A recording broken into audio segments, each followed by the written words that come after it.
Well, it is 10 Central, so we'll get started. This is our monthly meeting for the Michiana division of the NMRA. And we're going to have a great clinic by Ron here in a minute. But before we do that, I want to show everybody something that I found interesting in terms of our YouTube exposure. So let me just share my screen here. And this is our YouTube statistics. I'm not sure if everybody can get to this or if I can only get to it. But anyway, so in December is usually a good month for us. I think people have time off, although it's interesting to see here. This is the graph of the viewership. And you can see it's really the middle of December where things, even the beginning of December, where things really pick up. And I guess that was the weekends, and then actually Christmas time, it kind of tails off. But 2,800 views on our YouTube channel, and people watched our videos for over 400 hours in the month of December. That just blows my mind. We did get 21 new subscribers. Somewhere on here, we should be able to see. I think we have 260 or so subscribers, and so this, we've been real consistent about doing our Thursday nights. It hasn't always been Thursday night, but most of the time the Thursday night stuff. And then in the bad weather months, we've been doing Zoom clinics and posting that on the YouTube channel. And so it's really great to see that. I get comments and messages back now and then from people who really enjoy seeing these videos, and we've got quite a collection there now. We don't record every week, so but we are up over 100 meetings that we've had, including the division meetings since I think we started this in May of 2020, something like that. So I just thought I'd point that out. It was also a way to remind me to make sure we go live on Facebook, which we've done, and we're recording the session. So I think everything that I thought I might forget, I've remembered. And now if I can figure out how to stop sharing. Greg, I have a question. When you describe subscriber, is that anybody who hits on the site, or is that? No, a subscriber is somebody who clicks the subscribe button. Okay, so, thank you. Yep. So yeah, there are many more people. I mean, I think I just saw there were 600 visitors or something like that in December. That's what it is. Anybody who hits on the site is classified as a visitor. Right. Yeah. And is there any average length of time for each visitor or anything like that? Yes. In fact, here, I'll share this again. And let's see here. Okay, so if you go down on this page, then these are most of the most recent content is what's being viewed a lot. Mitch's layout, that was the day we did room lighting we talked about, and I played kind of an awful video of Mitch's layout, but his layout, the fact that it was there got us 1,100 views, almost 1,200 views. And then you can see here that people watch it for about 9 minutes or so. And that's all on there, but they show them in declining order. So some of this stuff, there was one here from way back, I thought, maybe not. So this is all from 2022 in the top 10, but then you can go, they show all kinds of stuff here. This is the age of statistics. So all the way back to, well, we can't see the dates, but, a lot of, there are 50 results here that actually got viewed in December. So people are, I don't know if they're using the directory on the Michiana page, or if they're using just the NMRA Michiana Division YouTube channel, but they're going back and looking at the stuff that's been on there for a while. 2,800 views. That just blows my mind. But I don't think that's just in December, but it might be, because everything else on here is just December. So And I do get stuff from all over the world too. There was somebody who subscribed and it was all in Japanese or Chinese letters. And so the other thing while we're at it, I'll show you here. This is the Group IO page for our division, and it's relatively easy to get here. You can see the address is nmramichiana.groups.io. And I think all of us on right now are members of this. And so anyway, if you go to this and go to files, you'll see here we have Ron's PowerPoint here as a PDF. So if you want to look at that later, you can do that. And there's also a pamphlet that Doug Harding scanned for us that talks about all the different ways that that brick and tile should be loaded and braced in shipping. So anyway, that's interesting stuff. So that those resources are available.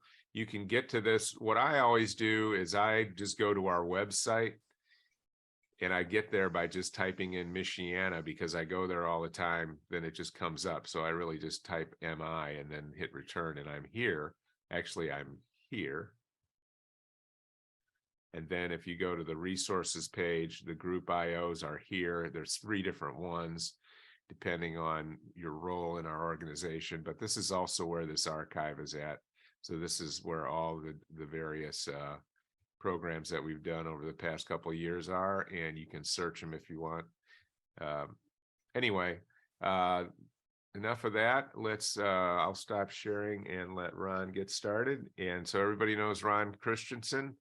Ron is a master model railroader and part of the backbone of our division, and has agreed to present on the brick and tile industry. So take it away, Ron. Okay, let me get the screen up.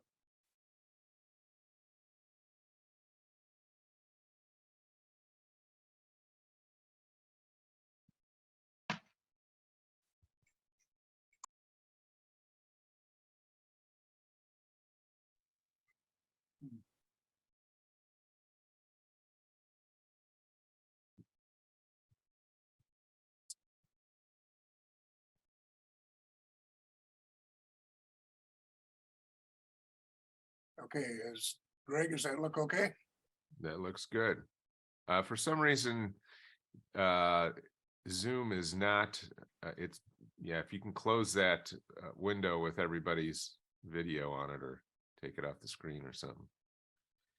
It's actually blocking. I'm not sure which icon closes that.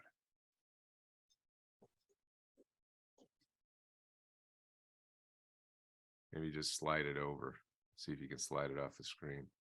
Oh, okay.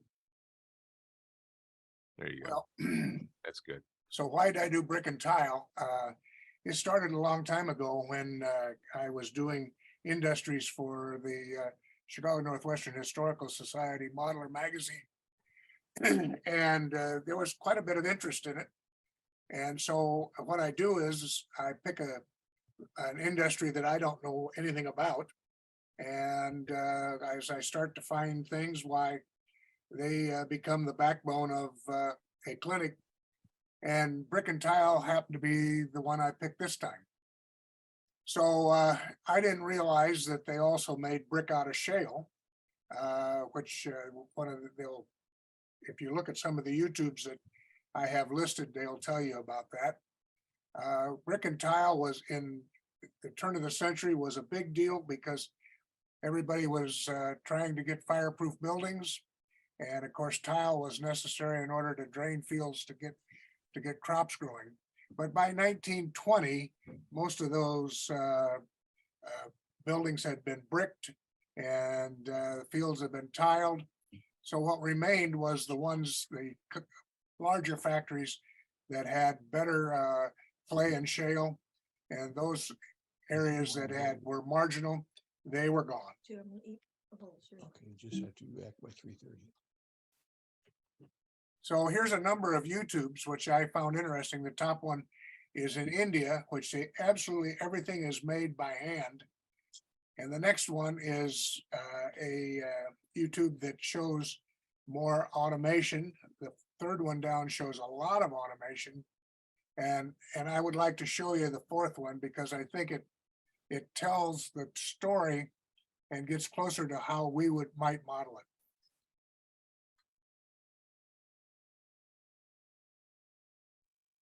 It happens to be a silent movie. Yeah, we're not seeing that, so you may want to reshare. Ah, yes, okay. That's interesting. I don't show a share area. Yeah, I'll stop your sharing and you can try again. So we can see the YouTube. Don't forget to click that video checkbox. It's clicked. Awesome. How about that? Yep. Okay. You know, let me take it back to the beginning because I think you really need to look at it from the beginning.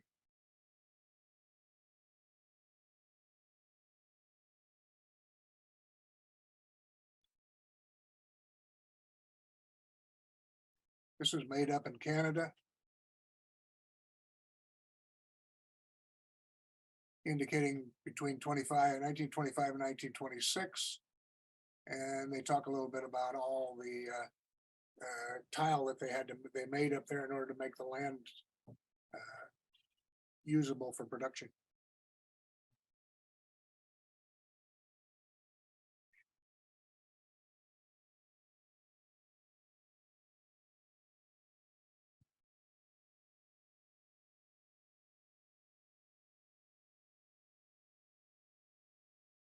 It has all my credit cards in it.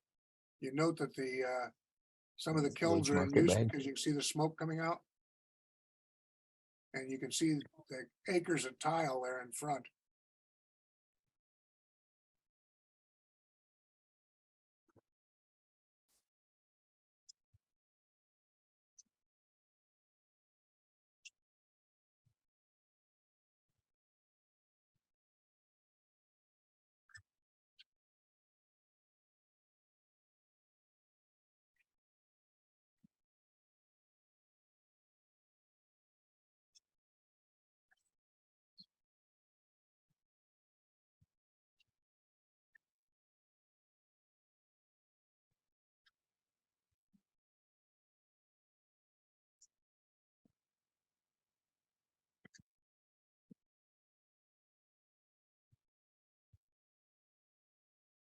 If you choose to model a clay field, why you probably do want to use some kind of a loader and some type of truck or narrow gauge railroad.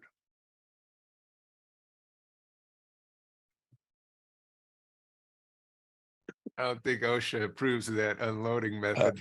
I was just gonna say a non-OSHA location. Try not to get any on you.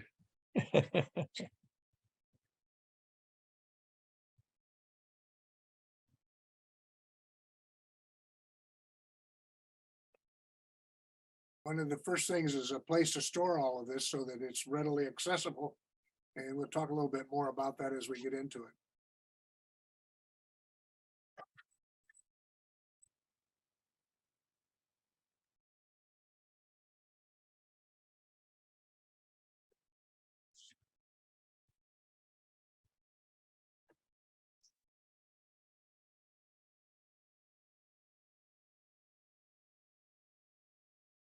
So, you know, what they're doing here is grinding the clay up so it becomes a powder. And it takes quite a few steps. And we'll see a number of steps here, how they get it down to the point it's almost a like face powder.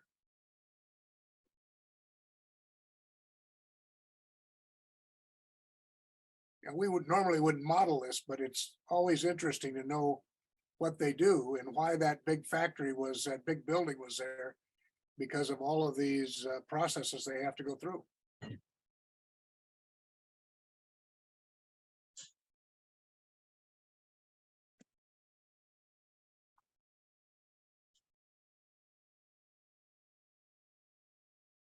The other thing about showing this video here is if you have buildings on your layout that you can't see inside And people say, well, what's that? You can describe what's going on inside, even though you don't model it. Mhm. I think that thing is just to get big clumps of dirt out or clay out. Yeah, keep those wheels clear.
Here's your Play-Doh machine.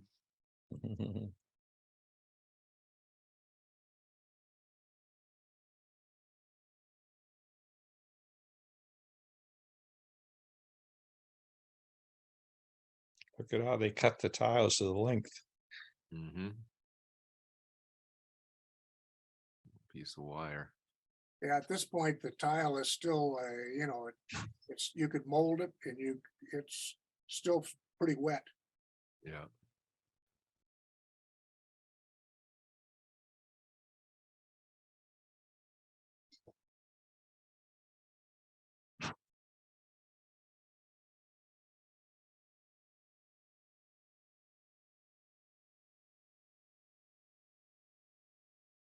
There is the small railroad that they use to move the tile around Mm-hmm. from the factory to the kilns and from the kilns to the storage places. They're going to dry the tile here before they take it into the kiln.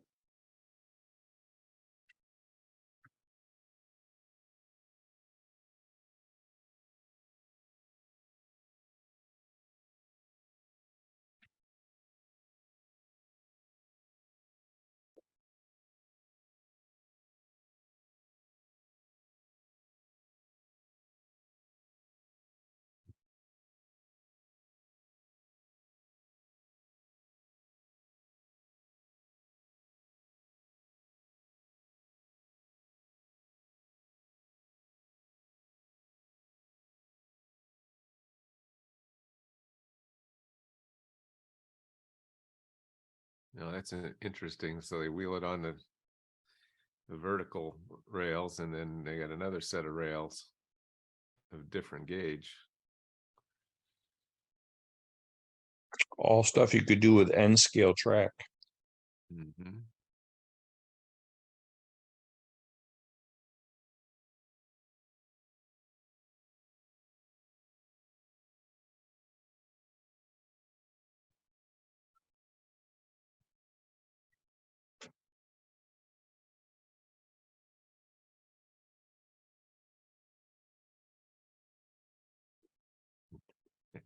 One of the YouTube shows this operation is 100% automated and nobody touches anything. Sure. Yeah.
Were they using wood or charcoal there or coal to heat the ovens?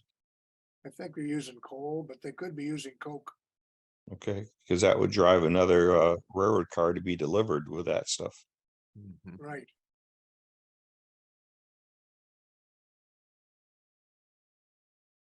And the means to distribute it across the plant.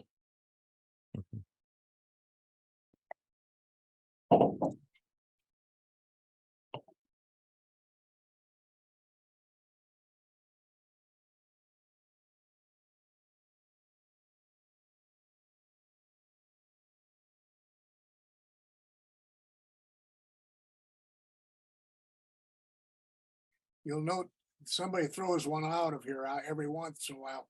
I presume that's a cracked one or broken one. There goes one. There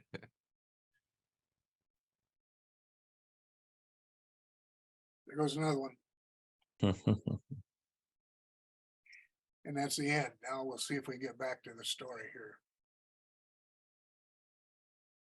Very nice.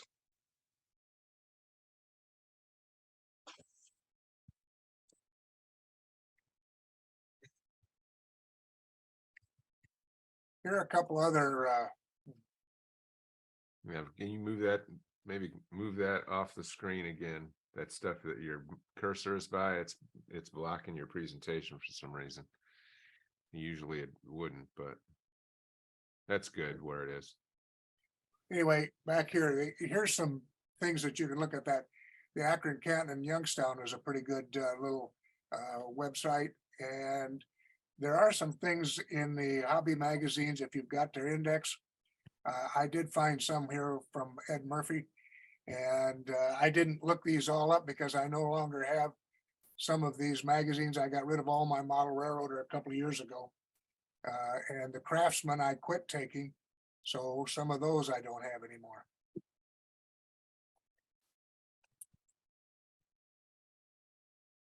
And I think this one's a really important website to look at because it shows the different steps of making of the brick. So what I did is I took these steps, which are in red, and I added my 2 cents worth on how you could model it. The very beginning and the mining of it, you know, you could make a clay pit with a small hole or big hole, whatever, in the ground, or you could do a combination pit with a background on the wall. And I really think that's a better way to do it because these clay pits could become quite large. Maybe a corner of the layout might be a good place to put it because you can't reach way back in that corner anyway. You need some type of shovel, either steam or diesel, and you need to use either a truck or a narrow gauge railroad with a small mine cars and stuff to move the clay. Then you need some kind of a building for your raw material storage, and that can be separate or part of the main building. And in the main building, you can see all the different things you need. You have to have equipment to reduce the size. You're gonna have to have screeners, have to water mixing tanks, extruders, form and cutting equipment, coating and glazing equipment, and drying equipment. Then at that point, you'll need some kind of a narrow gauge track, push the car out to the kilns. The kilns will need for firing and cooling, 3 or 4 kilns would probably be a small plant. And don't forget that there was either wood, coke, or coal that was needed to fire the kilns. Natural gas was finally used. That's what's used today. And a larger outside storage area would be needed just for the finished brick stacks. And again, I think that could be done on the background of the along the wall. And finally, you're going to have your railroad siding in there to ship your bricks out. So here's some pictures of that I found because I took them out of the internet. I tried to show you where I found them, and you can click on them, or you can scan and paste them into the internet and see what I found. It's kind of rare, I think, to find them in a mine, but apparently the one on the left is a mine. The one on the right, I guess is clay, although I don't think that's shale. It looks like they've used a spade to cut off slices of it and put it in their little cart. This steam shovel apparently was used at Des Moines brick, and in Ohio, where Mark Carlson has knowledge of it, the shale mine was close to coal deposits, and they could use that coal for the burning the brick, and they didn't have to bother about having it shipped in by rail. Of course, we would like to have that rail traffic. So here's a couple of pictures of how a clay mine might look today. And all of these cars or trucks and stuff are available. So I didn't put anything down as to where you can find them, but Walters usually has lots of that in their catalogs. Finding good pictures, especially colored. This is the only two real colored pictures I found. One, of course, is a postcard, and the other one was an early picture of the Medora mine in Medora, Indiana. Finding the picture that shows the whole complex was very hard. All I could find was small pictures. And so I say that these really aren't the best in the world. Of course, here's one in Mason City. Mason City apparently still has a large plant up there. I'll take notice of the smokestacks by the kilns, because as we go through, you're going to find that there was lots of different ideas on how to vent those kilns of the smoke.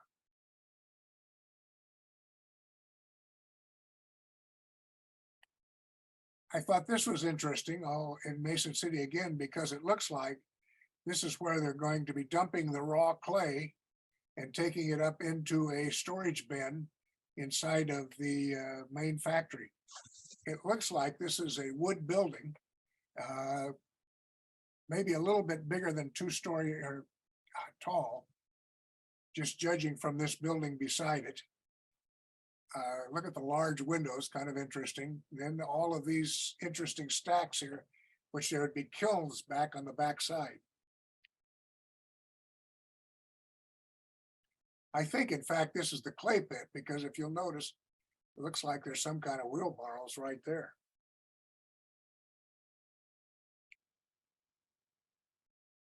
So here's a bigger one. As you can see, the picture is not quite as clear as it should be, but it gives you an idea of how many buildings they had.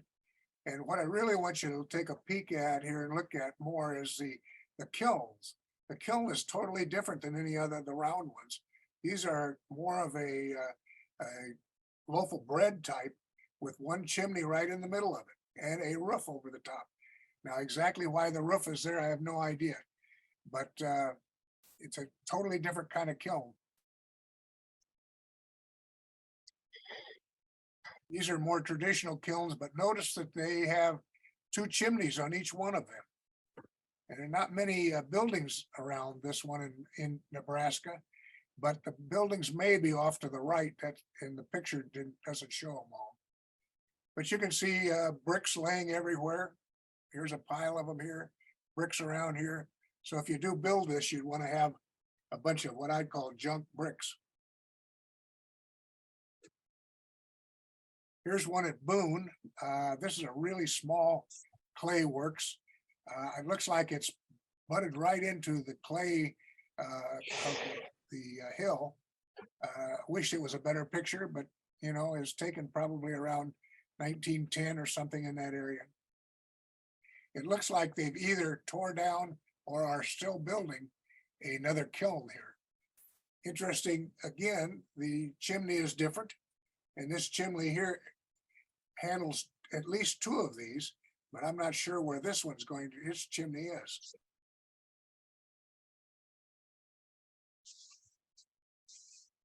In this case, it looks like a chimney handles 3 kilns. And the plant had 12. As you can see, they made as many as 54,000 bricks a day. That's a lot of bricks. That's a lot of moving around by hand. If most of that stuff was handled 1 brick at a time, or maybe 2 or 3 bricks at a time. I'm guessing this pile back here is clay.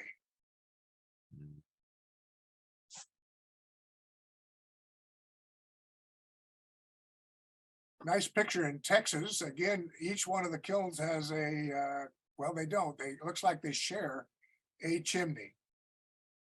And note that the railroad is below the level of the kiln, so that when you walk straight out, you walk right straight into the boxcar. I've seen that down in the south when we were traveling one time, where the loading platform, the railroad is graded lower, so that it would be a walk straight walkout.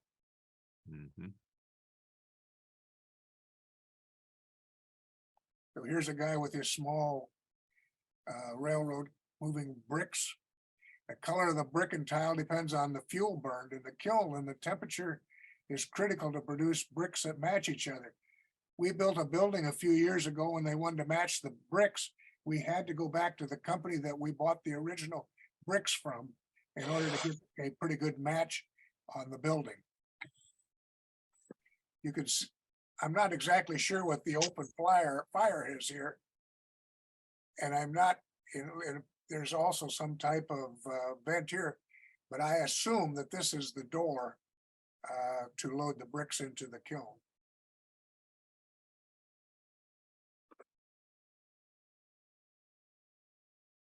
Again, you see different chimneys on all of these. This one on the right appears to be a different type of kiln, a box type, opposed to the domed ones.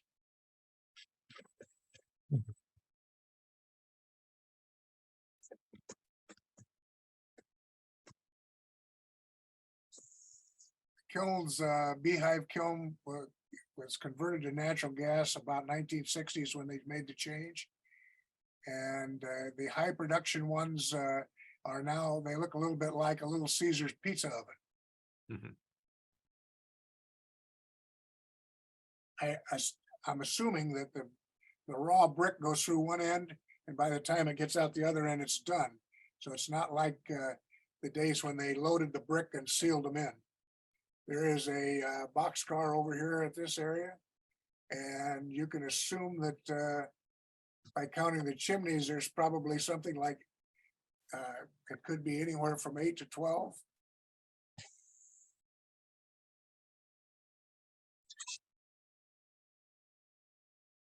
I thought this picture was interesting because it looks like they used big silos to store their raw clay. Now, in this case, it looks like the railroad boxcar is at a normal level and not recessed down. But you can see the small, be a nice N gauge use of track.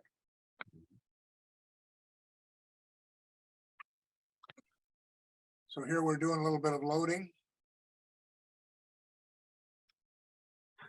In this case, brick on one side and tile on the other. Another OSHA approved ramp. Yeah. It sure is. Three boards wide. Yeah, and no handrails.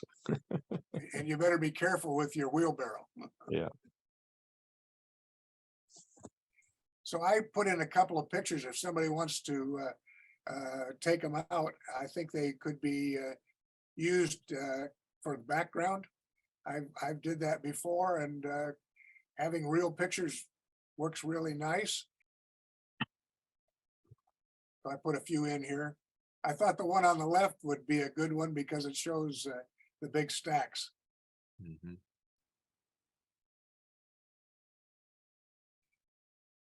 I guess this was in a track planning book. I thought that the guy who drew this drew a very nice operation here with one big building. I'm not sure, obviously, these buildings over here probably don't have much to do with it. Oh, this could be the office. And again, these buildings might all be part of it. You can see he has a railroad here to bring in coal. And then the other railroad to remove the bricks and take them to a brick dealer.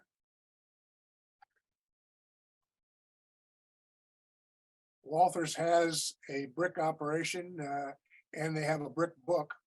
I think that you could probably use other buildings along with this.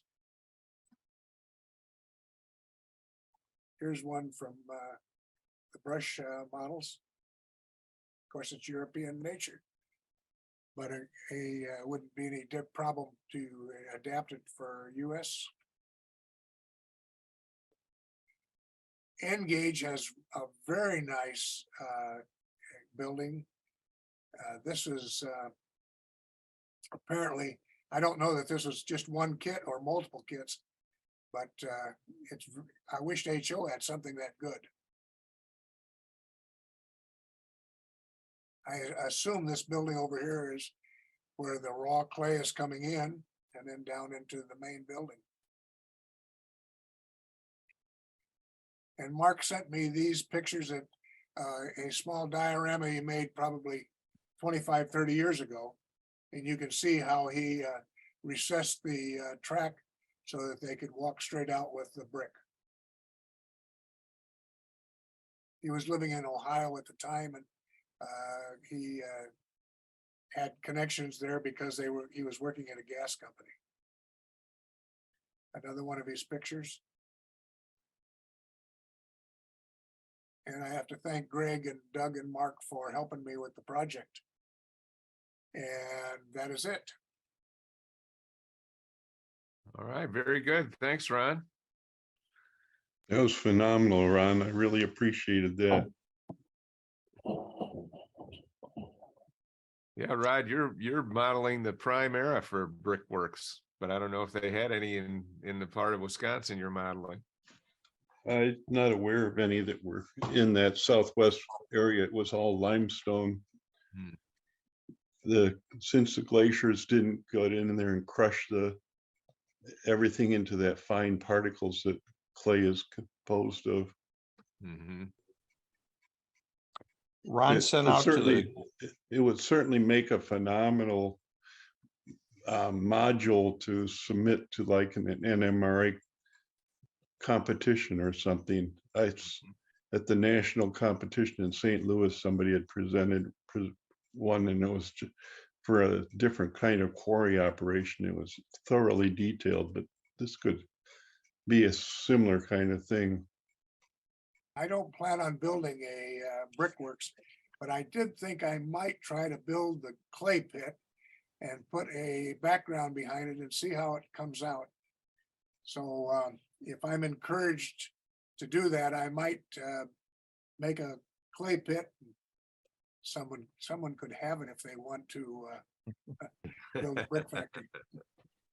Ron sent out this morning to the group pictures that I sent in from the Mexico Model Railroad Club refractory / brick factory that they have on their layout. There were 2 pictures, and it shows what they've done. And it's a series of different buildings all cobbled together. And so again, Ron made a comment about you could use a variety of buildings, but that's what they did if you looked at that email he sent out this morning. So. Yep. Well, thank you very much, Ron. Great job. And thanks everybody for coming. Our next meeting, well, we meet every Thursday, so you can always join that meeting. And if you don't know about that, you can contact me and I'll get you set up for that. But our next meeting is February 11th. And I think Chuck is preparing a presentation on an industry for that. But that's to be decided. And also then next week at 10:30 Eastern, Division 9 will be presenting. And so Joel and Rich are from Division 9, I know. And so that will be on Zoom also. And I'll be posting that information to our Group IO site. That'll be And that'll be Bill Neal presenting What Did I Do During the COVID? And it was supposed to have been shown at our Division 9 convention, but he had a family emergency and wasn't able to make it. So he's coming back to do that one. So it's about his Pennsylvania Railroad and what he did over the 2 years of COVID to improve his operation and make equipment run better and things like that. Very interesting. I've seen it once before. Great. All right. Well, thanks, everybody. Have a great Saturday, and we'll see you again soon. Bye Bye now. now. Bye-bye.